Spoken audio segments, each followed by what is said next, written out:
একটা চুম্বক আরেকটা চুম্বককে যেমনি ভাবে টানে, আপন পীর তার মুরিদকে ঠিক এইভাবে টানতে থাকে, টানতে থাকে, টানতে থাকে। টাইনা টাইনা টাইনা মুর্শিদের প্রেমে যখন আপনি পড়ে যাবেন, ফানাফি শায়েক যখন আপনার ভিতরে প্রবেশ করবে, মুর্শিদ এত বড় একজন ব্যক্তিত্ব,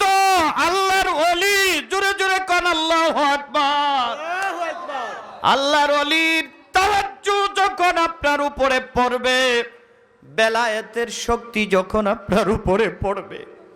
অন্ধকারের মধ্যে যখন একটা লাইট জ্বালানো হয়, লাইটের আলোতে যেমন অন্ধকার আলোকিত হয়ে যায়, আপন পীরের বেলায়েতের নজর যখন আপনার উপরে পড়বে গো, ওই বেলায়েতের নজরটা এমন হবে আপনার জীবনের গুনাহ পরিষ্কার হবে। বেলায়েতের নজর দিয়া যখন আপনি, মুর্শিদ আপনার দিকে তাকাবে, আর আপনি যখন প্রেমের নজর দিয়া মুর্শিদের দিকে তাকাবেন, মুর্শিদের দিকে যখন আপনার প্রেমের নজর দিবেন,